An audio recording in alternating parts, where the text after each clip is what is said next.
Markets Now is brought to you by Durastack Trait Technology, the latest innovation from Syngenta. Available for the 2027 season, Durastack technology features 3 powerful modes of action to outsmart, outmaneuver, and outmatch corn rootworms every move. Thanks for joining us for Markets Now here from CattleCon 2026 in Nashville, Tennessee. Jeff Hoogendoorn with Professional Ag Marketing is joining us.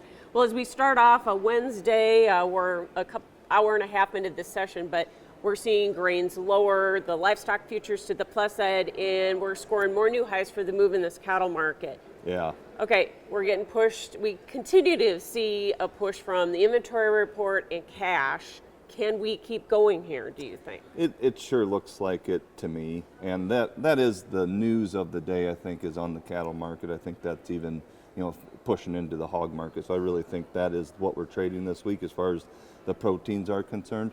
And you have to just respect the inventory values that we're at right now. Like we are got kills at rock bottom. Like go back to 2020 to see some non-holiday kills that are this low, and then we still have to pay up on cash. That is really incredible. Yeah, cattle slaughter last week was only 529,000 head. Like you said, Yep. We haven't been at that level since COVID, right? Right. Some of the weeks I have to take a day off for a holiday, we're almost that low. Wow. We've not seen this before. We still have to pay higher money for cash. That's really incredible. So the next question is, of course, how long that lasts. I think we all would say that it can't last forever, can't go this way forever. But for the foreseeable future, as far as the cash market is concerned, it sure seems like we just don't have inventory and we got to keep paying up for them. 5-area weighted average was up 474 last week. So do you think we can tack on more on the cash this week? If so, you've kind of alluded to that you think we can, but how much? Yeah, I don't know if I dare say how much, but I would suspect we could put a little bit more money on the cash market this week. That's where my head's at least. The packer's going to try to, gain a bunch of inventory and then work the cash price lower, right? That's kind of the scenario that we're in. I don't think they got that job done last week, but that's what you watch for. I know they were very aggressive last week, so maybe I'm wrong, but I really think your worst case scenario is steady. And if you can put $1 or $2 on it each week here for the coming weeks, I think is a very, very much a reality. The other good news this morning, we have been hearing about a New World screwworm case in a horse that was imported from Argentina into Florida. Market has handled that quite well, hasn't it? Very well. The other development there is the USDA saying they're going to push some of the fly releasing, the sterile flies out this morning. I've seen some stuff on that in the state of Texas.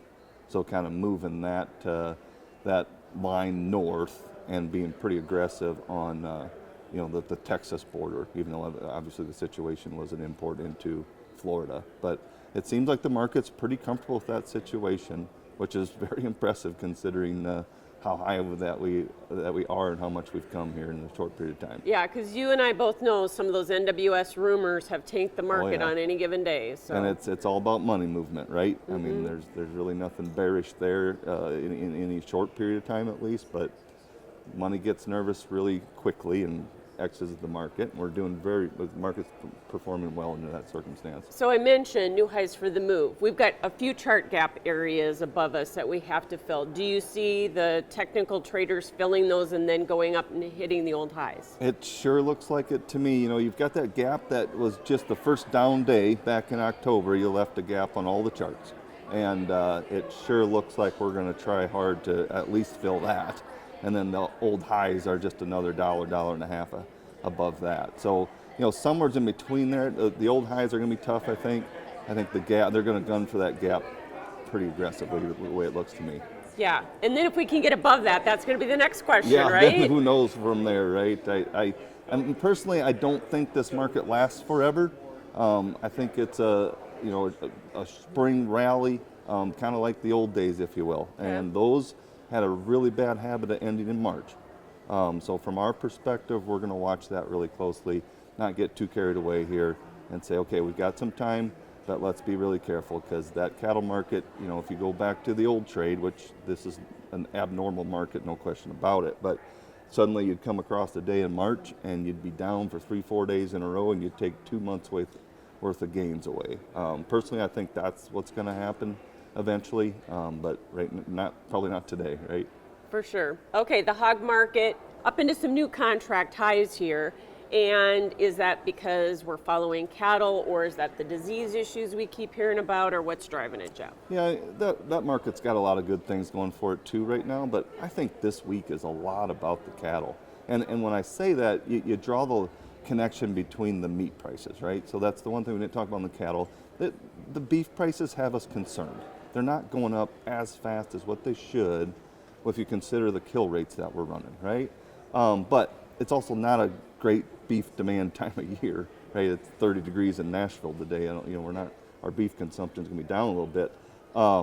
But I think the fact that they're performing okay, they're going up some, has the pigs a little bit excited. And so the meat prices on the hog side are also quite bullish. And I think those two are obviously linked a little bit. Extra demand, domestic demand showing up on the hog side of things, really helping that market along. Okay, so where are you going to hedge here? Because we've got these summer months already above the 110 mark. So how much higher do they go here before you pull the trigger? Yeah, and we've done a lot of work on the summer pigs already, Michelle, no doubt about it. And I think, I look at it as, okay, you've got April trading in the upper 90s, and you've got the summer at 110. You got October at 92 and some change, right? What I really like to think about here, almost no matter where your coverage is at today, is how long can you extend the summer markets? That's something we talk about quite a bit. So what I'm saying there is like, okay, you can grab some April coverage, you can grab some June coverage, and then go to August and October. So what I'm trying to do there is okay, we're going to secure almost $1 on April 15th, and then we're going to try to extend that all the way until October 15th. Gotcha. That would be an amazing run.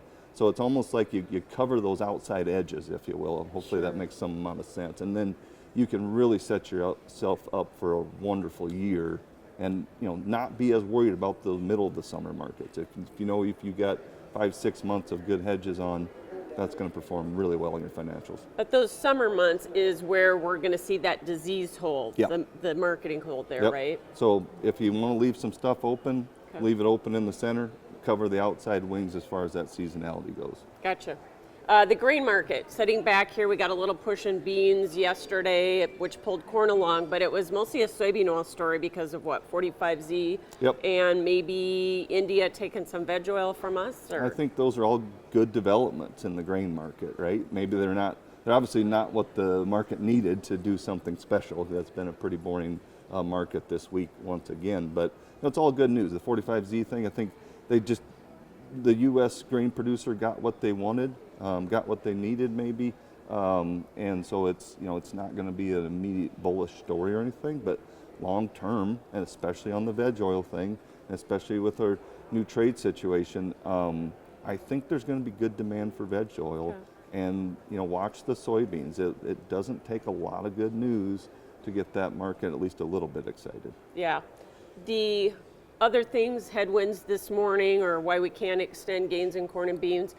Better rain chances in Argentina, is that one of them? Yeah, for sure. And I kind of look at the glass half full on that maybe a little bit. I think the market has absorbed the idea that Argentina is going to turn out okay. It's going to be down from what we started the year at. You look at those good to excellent ratings.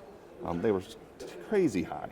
And Brazil, reminder, right? Brazil did have excellent growing season the whole time. So Argentina got in a little bit of a hiccup. It's got some moisture coming. The market knows that. It's absorbed that.